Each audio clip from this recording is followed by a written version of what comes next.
jam 9:40 itu kita ditelepon oleh salah satu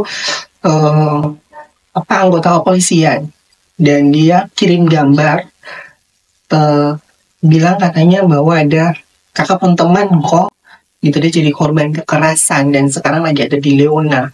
Akhirnya waktu ditelepon dia langsung bilang bahwa itu memang teman namanya Desi. Itu kakak yakin itu namanya Desi. Memang beta yakin itu Desi karena beta cukup bisa melihat ciri-ciri fisiknya dan juga pakaian yang dia pakai, karena beta cukup kenal dia secara personal gitu. Jadi akhirnya di jam 11 lewat, hampir setengah 12 itu beta pergi ke rumah sakit Leona. Tapi sebelum beta pergi, beta juga menginformasikan kepada teman-teman komunitas lewat grup WA kita gitu. Jadi sesampainya beta di sana, beta sampai di instalasi gawat darurat, dan dokter bertanya bahwa kakak apanya dia korban gitu. Beta adalah temannya dok gitu. Jadi akhirnya dokter panggil beta duduk dan akhirnya sedikit menjelaskan bahwa kondisi pasien ini, kondisi korban ini cukup memprihatinkan. Dia sangat kritis.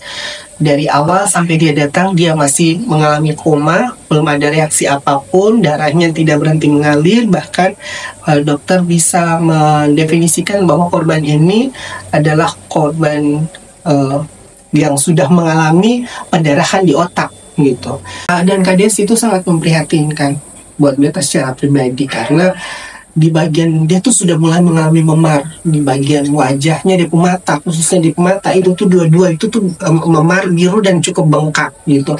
Entah itu karena pendarahan di otak dan akhirnya menyebabkan itu kah gitu. Darah itu tuh keluar dari mulutnya, keluar dari telinganya, dan kepalanya itu juga mengalami agak sedikit tidak simetris dari. Tapi yang pasti memang cukup memprihatinkan, sangat kritis buat beta secara pribadi. Dan dokter pun juga bilang waktu itu bahwa kemungkinan itu tuh 90-10. Jadi menurut penuturan saksi, bahwasanya saksi dalam artian bahwa dia adalah customernya Kak Desi yang ketika itu pun juga mendapatkan informasi dan akhirnya sampai ke rumah sakit. Jadi si kakak ini adalah customernya Kak Desi, yang Kak Desi sudah, mereka punya hubungan yang cukup baik, hubungan personal yang baik dengan Kak Desi. Jadi ketika itu Kak Desi pergi untuk melakukan jasa salon home service saat itu. Jadi ketika sampai di sana, selesainya itu tuh kurang lebih itu di jam 2 subuh. Dan akhirnya Kak Desi memutuskan untuk pulang. Entah Kak Desi itu pulang menggunakan ojek online kah, ataukah dia punya relasi dengan tukang ojek langganan dan sebagainya kan. Jadi akhirnya itu orang yang datang jemput. Jadi ketika jemput, jadi perjalanan dari Sikumana sampai di cabang Tova itu, yang saya dengar, yang saya ketahui dan saya tahu bahwa dia terjadi perdebatan antara Kak Desi dan juga si tukang ojek ini. Jadi menurut penuturan dari para pelaku yang katanya sudah ditangkap dan sudah mereka sedikit bercerita tentang itu yang terjadi. Jadi mereka bilang bahwa mereka pikir bahwa itu adalah pasangan kekasih yang lagi berantem. Jadi ketika dihampiri ternyata dia adalah seorang trans. Jadi bahasa yang dikeluarkan adalah oh bencong. Seperti itu. Jadi akhirnya mereka bertanya, kakak kenapa? Pertanyaan itu disampaikan kepada si tukang ojek tersebut. Jadi akhirnya si kakak tukang ojek bilang bahwa saya ngojek dia, tetapi dia cuma mau bayar saya 5.000 rupiah. Jadi akhirnya itu jadi alasan untuk si sekelompok anak muda ini akhirnya melakukan tindakan kekerasan. Mereka pukul dia dan sebagainya, dan akhirnya terakhir yang mereka sampaikan adalah mereka ambil bambu besar katanya dan mereka pukul di daerah kepala, dan akhirnya si Kak Desi itu terkapar lah sudah di situ. Dan akhirnya katanya bahwa barang-barang dia itu diambil, mereka bawa, mereka bakar di kali katanya. Entah itu untuk menghilangkan barang bukti kah, ataukah mereka ambil dan mereka hanya sekedar memberi pernyataan mereka membakar kah. Tapi yang logis saya bahwasanya bahwa ada handphone, ada uang, dan ada beberapa benda berharga di dalamnya itu. Jadi agak kurang logis aja kalau mereka membakar uang, handphone pun juga dibakar gitu. Entah itu menurut pernyataan mereka, tetapi ya saya rasa bahwa tidak masuk akal saja sih menurut saya. Kalau kita melihat bahwa tindakan kekerasan terhadap teman-teman komunitas, teman-teman transpuan di Kota Kupang ini memang masih sering terjadi gitu. Baik kekerasan secara fisik maupun kekerasan secara verbal gitu. Akan tetapi semuanya ini masih bisa kami atasi sampai sejauh ini gitu.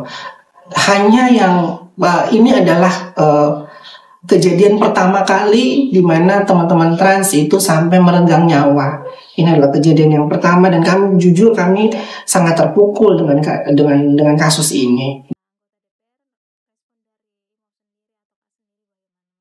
Kalau saya secara pribadi bukan tentang dia anaknya siapa, ataukah dia anak di bawah umur, tetapi yang paling penting adalah bagaimana si pelaku ini harus mempertanggungjawabkan apa yang menjadi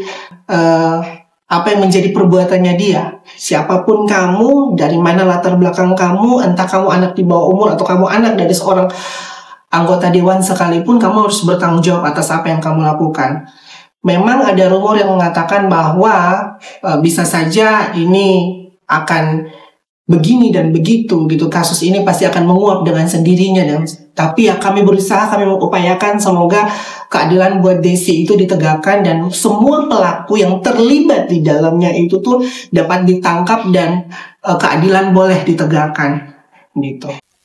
Beta pun juga secara pribadi mau bilang terima kasih ke teman-teman pelaku karena kalian mengajarkan lagi satu hal yang luar biasa buat kita, bukan hanya sebagai teman-teman di dalam komunitas, tetapi juga mengajarkan kita tentang kehidupan itu karena ya kita harus lebih hati-hati gitu. Kenapa dia bilang demikian? Dia harus bilang terima kasih ya, karena itu dia bahwa segala sesuatu malapetaka atau keberuntungankah ada pelajaran yang bisa kita terima. Tapi yang paling penting dari beta adalah Bosong masih sangat kecil, tapi Bosong sudah menjadi seorang pelaku kejahatan. Kemarin beta memberikan pernyataan bahwa siapapun kamu, yang pertama kamu harus lakukan adalah minta ampun dengan Tuhan. Gitu. Dan yang paling penting dari semuanya itu adalah bagaimana kalian menjadi seorang laki-laki. Yang kalian katakan teman saya adalah seorang bencong, dan saya pikir bahwa kalian adalah laki-laki yang gentleman. Jadi buktikan bahwa kalian adalah orang-orang gentleman yang akan bertanggung jawab atas setiap apa yang kamu lakukan hari ini. Bukan tentang kamu anak di bawah umur, bukan tentang kamu siapa kamu, background kamu anak dari seorang pejabat atau seorang wakil rakyat sekalipun, tapi kamu harus bertanggung jawab atas apa yang kamu lakukan. Itu baru namanya gentleman. Supaya kamu juga memberikan pelajaran bahwa ke kami bahwa laki-laki adalah laki-laki yang gentleman seperti yang kamu bilang. Itu harapan kami.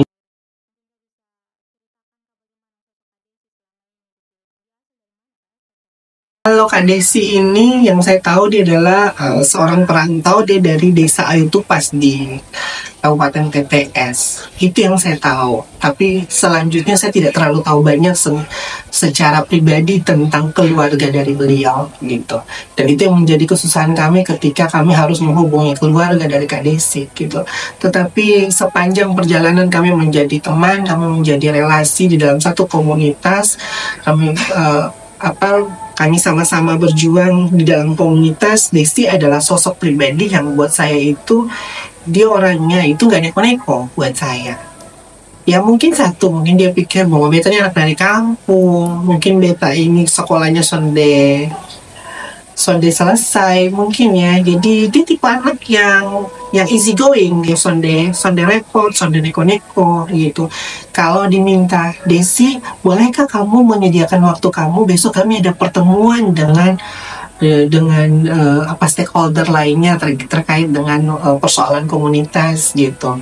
Biasa kami setiap 3 bulan sekali itu selalu ada pertemuan-pertemuan, baik dengan Dinkes, baik dengan teman-teman dari dinas sosial gitu. Kami ngobrol tentang komunitas dan sebagainya. Itu yang sering terjadi.